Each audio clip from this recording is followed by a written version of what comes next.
Hi friends, சுவையான ஹெல்த்தியான மொறுமொறுன்னு எல்லாருக்கும் குட்டீஸ்லேருந்து பெரியவங்க வரைக்கும் எல்லாருக்கும் பிடிச்ச ஓமப்பொடி எப்படி செய்யறதுன்னு பார்க்கலாம். எல்லாருக்கும் இது ஆல்ரெடி தெரியும். இந்த மெத்தடில் செஞ்சு பாருங்கள், இன்னும் ஹெல்த்தியாக இருக்குங்க ஃப்ரெண்ட்ஸ்.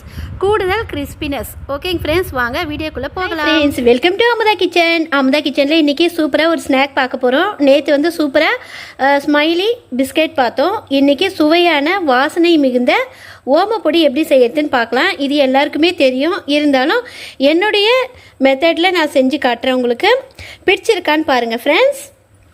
இப்போ இதில் ஒரு கப்பு, இப்போ இதில் கரெக்டாக இந்த கப்பு நம்ம யூஸ்வலாக எடுத்துக்கிறது இதில் 150 கிராம் அளவுக்கு பிடிக்கும். இப்போ இதில் ஒரு கப்பு கோபுரமாக எடுத்துக்கிட்டு இன்னொரு கப்பு கோபுரமாக கடலை மாவு எடுத்துக்கலாம். 2 கப்பு கடலை மாவுக்கு அரை கப்பு பச்சரிசி மாவு எடுத்துக்கலாம். நான் எடுத்துக்கக்கூடிய இந்த கடலை மாவு பச்சரிசி மாவு ரெண்டுமே பேக்கெட் மாவு தாங்க ஃப்ரெண்ட்ஸ். இப்போ இதில் ஒரு கப்பு ஆட் பண்ணியாச்சு, இன்னொரு கப்பு ஆட் பண்ணிக்கலாம். இன்னொரு கப்பு கடலை மாவு எடுத்தாச்சு. இப்போ இதில் அரை கப்பு பச்சரிசி மாவு இதில் சேர்த்துக்கலாம். இன்னும் இதுக்கு தேவையான பொருட்கள் 1/4 டீஸ்பூன் மஞ்சத்தூள், தேவையான அளவுக்கு உப்பு சேர்த்துக்கலாம். ஓமும் 1/4 டீஸ்பூன் எடுத்திருக்கேன். இதை நல்லா மீடியம் ஃப்ளேமில் வச்சுட்டு நல்லா வறுத்து மிக்சியில் பவுட்ரு பண்ணிடலாம். பவுட்ரு பண்ணி கொஞ்சமாக தண்ணி விட்டு ஒரு 10 நிமிஷம் ஊற விட்டுக்கலாம். அந்த தண்ணியை மட்டும்தான் நம்ம ஃபில்டர் பண்ணி மாவோடு ஆட் பண்ண போகிறோம். இதில் அரை டீஸ்பூன் தனி மிளகாய்த்தூள். தனி மிளகாய்த்தூள் இல்லைனாலும் நம்ம சாம்பார் குழம்புக்கெல்லாம் யூஸ் பண்ணுவோம் பாருங்கள், அந்த மிளகாய்த்தூள் அரை டீஸ்பூன் எடுத்துக்கோங்க, ஒன்றும் பிரச்சனை இல்லை. அரை கப்பு பச்சரிசி மாவு ஆட் பண்ணிக்கலாம். இப்போ இதில் தேவையான அளவுக்கு சால்ட்டு சேர்த்துக்கலாம். 1 டீஸ்பூன் அளவுக்கு சேர்த்தோம்னா கரெக்டாக இருக்கும். உங்களுடைய சால்ட்டோட தன்மை எப்படியோ அதுக்கேற்றப்போல் கொஞ்சம் சேர்த்துக்கோங்க. இது சின்ன டீஸ்பூன். இதில் 1/4 டீஸ்பூன் மஞ்சத்தூள் சேர்க்குறேன். மிளகாய்த்தூள் அரை டீஸ்பூன். இப்போ இது எல்லாமே நல்லா பெசரி விட்டுடலாம் கையில். இப்போ இதை வறுத்து கொஞ்சம் பொடி பண்ணி தண்ணி விட்டு இதில் ஊற விடலாம். ஒரு 10 மினிட்ஸ் ஊறட்டும். இப்போ பாருங்கள், வறுத்து பொடி பண்ண ஓமம் இந்த தண்ணியில் போட்டிருக்கேன். ஒரு 10 மினிட்ஸ் நல்லா ஊறட்டும். ஊறினோடனே இந்த ஃபில்டரில் இந்த தண்ணியை மட்டும், ஓமத்தோடைய தண்ணி மட்டும் இந்த மாவில் நம்ம வடிகட்டி எடுத்துக்கலாம். 10 மினிட்ஸ் ஊறட்டும். நல்லா வாசனை நல்லா கமகமன்னு சூப்பராக பாருங்கள். ஓமத்தோட தண்ணியை இதில் ஊற்றிட்டேன். இதில் ஃபில்டர் பண்ணிட்டேன் பாருங்கள். இது நமக்கு தேவையில்லை. இப்போ இதை நல்லா கைகளால் கலந்து விட்டுடலாம்.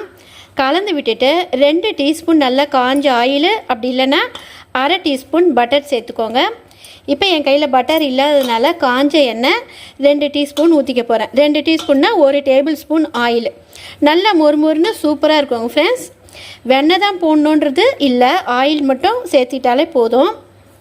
இப்போ பாருங்கள், நல்லா ஓம வாட்டர் சேர்த்து நல்லாவே கலந்து விட்டாச்சு. இப்போ நம்ம மாவு பிடிச்சோம்னா இப்படி நல்லா இப்படி பிடிக்கணும். இப்படி நல்லா பிடிக்கணும் பாருங்கள். விட்டால் நல்லா தூளாகணும். இதுதான் கரெக்டான கன்சிஸ்டன்சி. அதாவது நம்ம எந்த பலகாரம் செஞ்சாலும் மாவு நம்ம போட்டு மிக்ஸ் பண்ணி செய்கிறோன்னா இந்த திட்டத்துக்கு நமக்கு வரணும். ஓகேங்க ஃப்ரெண்ட்ஸ், இப்போ காயக்கூடிய ஆயில் 1 டேபிள் ஸ்பூன் பிழியறதுக்கு எண்ணெய் நல்லா ஆயில் வச்சு காஞ்சிடுச்சு. இப்போ நான் சிம்மில் வச்சுருக்கேன். இப்போ அந்த காஞ்ச எண்ணெய் தான் இதில் விட்டுருக்கேன். 2 டீஸ்பூன் விட்டேன் கரெக்டாக. இப்போ இதை நல்லா கலந்து விட்டுட்டு தேவையான அளவு தண்ணி விட்டு நல்லா சாஃப்டாக பிசைஞ்சிக்கலாம். நல்லா கொஞ்சம் மாவு லூஸாக இருந்தால் தான் நமக்கு ஓமப்பொடிக்கு நல்லாயிருக்கும். ரொம்ப டைட்டாக இருக்கக்கூடாது. தண்ணி நம்ம தொளிச்சு விட்டு பொறுமையாக கொஞ்சம் கொஞ்சமாக பிசைஞ்சு எடுக்கணும் ஃப்ரெண்ட்ஸ். இப்போ பாருங்கள் ஃப்ரெண்ட்ஸ், 2 நிமிஷத்தில் மாவு நம்ம இப்போ பிணைஞ்சாச்சு. இப்போ பாருங்கள் எவ்வளோ சூப்பராக இருக்குது. இந்த அளவுக்கு நமக்கு தளன்னு இருக்கணும். இதை பாருங்கள், அப்போ தான் நமக்கு நல்லா ஓமப்பொடி பிழியறதுக்கு நல்லா சூப்பராக இருக்கும். ரொம்ப டைட்டாக இருக்கக்கூடாது, ரொம்ப இலகவும் இருக்கக்கூடாது. இப்போ நம்ம குழையில் போட்டு பிழிஞ்சிக்கலாம். பாருங்கள், இது போல் ஹோல்ஸ் இருக்கக்கூடிய தட்டு தான் நம்ம பயன்படுத்துவோம் எப்பவுமே ஓமப்பொடிக்கு. ஓமப்பொடிக்கு இன்னும் பெருசாகவும் யூஸ் பண்ணுவாங்க. பெரிய பெரிய ஹோல்ஸாக இருக்கும், பெருசாக வரும். இன்னும் பெரம்புகள் நமக்கு பெருசாக வரும். இது நல்லாயிருக்கும் டேஸ்ட்டாகவே. இப்போ இது உள்ள இன்சைடில் நல்லா ஆயில் அப்ளை பண்ணி வச்சுருக்கேன். இப்போ இதில் மாவு போட்டுக்கலாம். மாவு நம்ம போடுறதுக்கு முன்னாடி இந்த மாவை அந்த குழையோட அளவுக்கு ஏற்ற மாதிரி ஒரு 2-3 உருண்டைகளாக நம்ம செஞ்சு வச்சுக்கலாம். ஈஸியாக இருக்கும் நமக்கு பிழிஞ்சு விடுறதுக்கு ஆயிலில். இப்போ பாருங்கள், இது போல் எடுத்துக்கலாம். இப்போ முதல்ல ஒரு உருண்டையை இந்த ட்ரேக்குள்ளே நம்ம அப்ளை பண்ணிக்கலாம். இப்படி வந்து ப்ரெஸ் பண்ணி விட்டுட்டு நம்ம ஸ்ட்ரைட்டாக ஆயிலில் பிழிஞ்சிக்கலாம். ஆயிலில் பிழியத்துக்கு முன்னாடி மீடியம் ஃப்ளேமுக்கும் கொஞ்சம் கம்மியாக வச்சிடலாம். ஃப்ரெண்ட்ஸ் இங்கே பாருங்கள் எவ்வளோ அருமையாக வந்திருக்கு. ஒரு சைடு திருப்பி விட்டுட்டேன் நான். நல்லா அருமையாக கலர்ஃபுல்லாக வந்து எவ்வளோ நல்லா இருக்குது பாருங்கள். மீடியம் ஃப்ளேமுக்கு கொஞ்சம் கம்மியாக வச்சு எடுத்தோம்னா இது போல் நல்லா கலர்ஃபுல்லாக சூப்பராக வரும். இது கொஞ்சம் எண்ணெய் காஞ்சதுனால கொஞ்சம் வந்து கோல்டன் கலராக வந்துச்சு. இது பாருங்கள் எவ்வளோ சூப்பராக இருக்குது. சிம்முக்கும் மேலே கொஞ்சமாக வச்சா போதும்.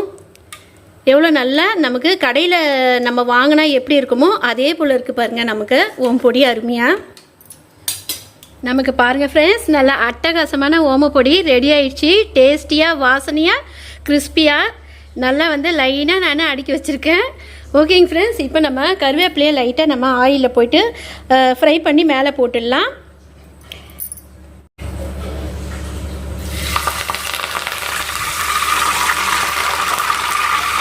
இந்த வடிகரண்டிலேயே வச்சு நம்ம எடுத்துட்டோம்னா வானல்லையும் போகாது, நல்லா கிறிஸ்பியாக நமக்கு ஃப்ரை ஆகி வரும்.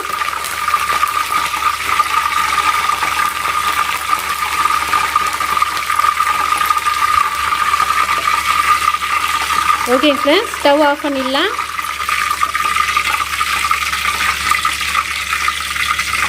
இதை நல்லா ஷேக் பண்ணிட்டோம்னா எண்ணெயெல்லாம் இறங்கிடும். இதில் இருக்கக்கூடிய கருவேப்பிலையும் நம்ம எடுத்துக்கலாம். நல்லா மொறுமொறுன்னு கருவேப்பிலை ரெடி ஆயிடுச்சு நமக்கு. இப்போ இந்த ஓமப்பொடி மேலே தூவிடலாம். பார்க்கவே எவ்வளோ வந்து நல்லா அட்ராக்ஷனாக சூப்பராக இருக்கு பாருங்கள். அருமையான சுவையான ஓமப்பொடி நமக்கு ரெடி ஆயிடுச்சிங்க ஃப்ரெண்ட்ஸ். ஓகேங்க ஃப்ரெண்ட்ஸ், இந்த வீடியோ உங்களுக்கு பிடிச்சிருந்தா லைக் பண்ணுங்கள், ஷேர் பண்ணுங்கள், மறக்காமல் சப்ஸ்கிரைப் பண்ணிவிட்டு பெல் ஐக்கானையும் தட்ட மறக்காதீங்க. அதோட ஆல் என்ற ஆப்ஷனையும் தட்டி விட்டுருங்க. அப்போ தான் நாங்கள் போடுற வீடியோ டெய்லி உங்களுக்கு நோட்டிஃபிகேஷனில் வரும் ஃப்ரெண்ட்ஸ். பாய், தேங்க்யூ.